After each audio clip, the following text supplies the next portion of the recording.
Hey everybody, what's going on? And welcome to another video. And as always, before we get started today, I'd just like to take a quick moment to welcome all my new subscribers and to thank everybody who's been leaving me comments and messages down below. Thank you guys, I really appreciate it.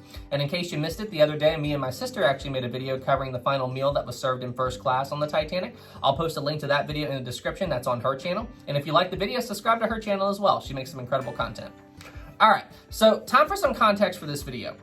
This video is actually going to be covering conspiracy theories surrounding the Titanic disaster. Now, y'all are probably thinking, what? There's conspiracy theories around the Titanic? Well, yes, there are a ton of conspiracy theories.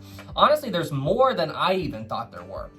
Now, me as a person, I don't put a lot of faith in conspiracy theories. People like to make up stuff about anything. Believe it or not, me and my brother actually found a conspiracy theory a couple of years back that all the trees that surround us are actually fake trees planted by the government, that the government destroyed all the real trees a long time ago. That my expression should show how I feel about that. Anyway, there's one conspiracy theory in particular that's actually been getting a lot of traction in recent years, that the Titanic and the Olympic, its sister ship, were actually switched, and the Olympic was the Titanic and the Titanic was the Olympic. However, I'm not going to cover that in this video.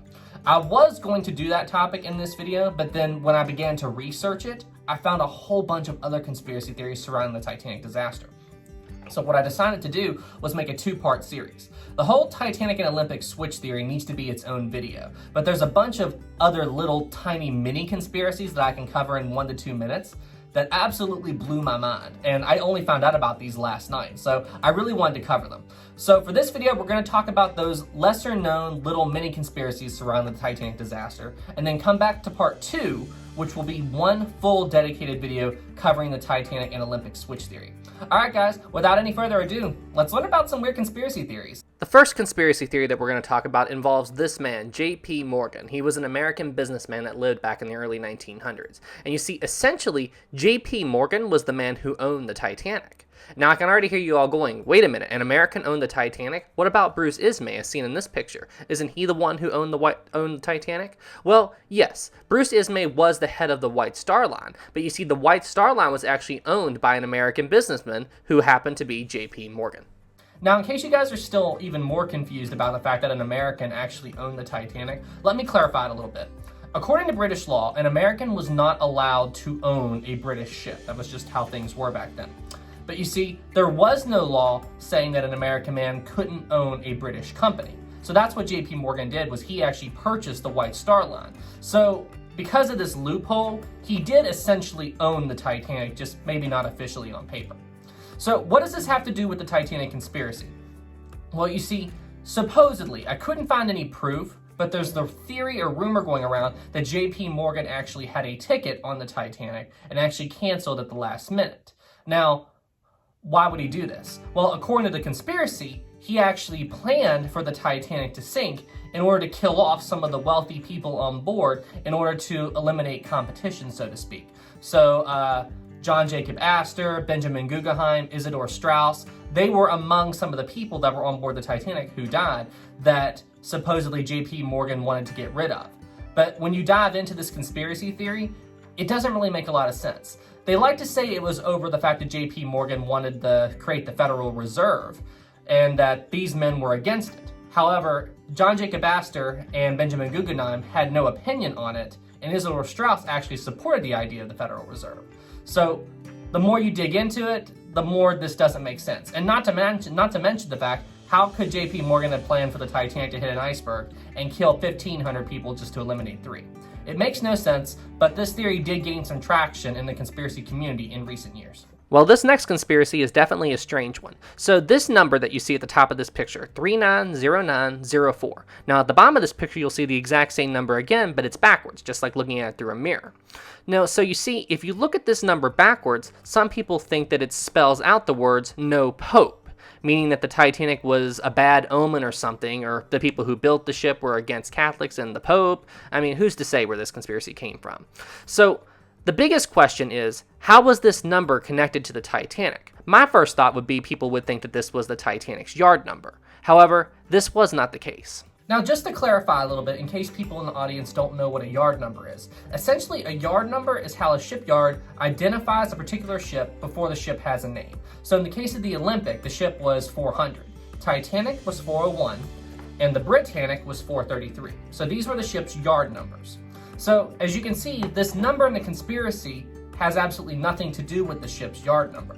Now, if you want to take it a step further and see if there was absolutely any number that this number could relate to, the only other thing that could actually relatively match it would be the Board of Trade number for the Titanic.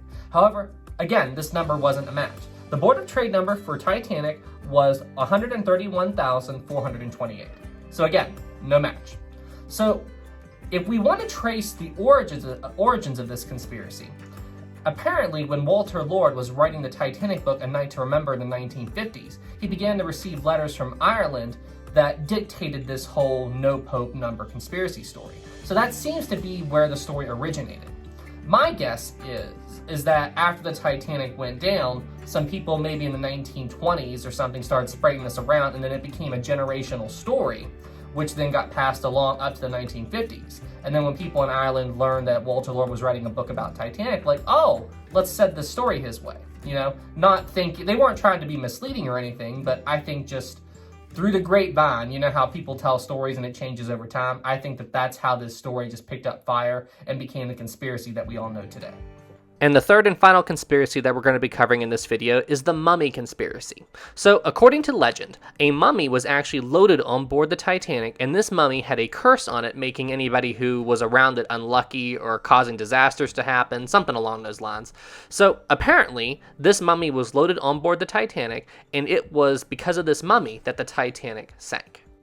I have to say, when it comes to strange Titanic conspiracies, nothing really matches a whole mummy's curse was responsible for sinking the ship. So, what are the origins to this conspiracy? Does it have any merit in reality? Well, number one, there was no mummy on board the Titanic. That was a completely made-up story. There was no mummy, period. There were some Egyptian artifacts that Molly Brown was actually taking to a museum, but again, it had nothing to do with this story. It's just something that some people picked up on later. So, what are the origins to this story? Essentially what it is, there was an editor on board the Titanic by the name of William Stead. And for a long time, he had this opinion that it was a mummy's curse that was responsible for a lot of the unfortunate events that would happen in London, whether it be fires, floods, deaths, whatever. He blamed it on a mummy's curse. And he was more than happy to share that story with some of the other passengers on board. Now, his story had nothing to do with the Titanic. The Titanic hadn't sunk yet. It was just something he was spreading around he was talking about the city of London. Now, when the Titanic sank, William Stead did not survive. However, some of the people he told this story to did. And when they got back to New York or wherever and they were talking to newspapers, they semi-recounted William Stead's story. And then the story kind of got changed over time to, instead of the mummy's curse of London, it was the mummy's curse of the Titanic. And then newspapers ran with it. Now we have a ghost story connected to the Titanic. A mummy's curse is what sank the Titanic, not an iceberg. Well, number one, there was no mummy on board the Titanic. It was an iceberg that sunk the Titanic, not a mummy's curse. And number two, apparently there is a mummy that is called the Unlucky Mummy somewhere in the UK. I don't know where it is, I couldn't find it.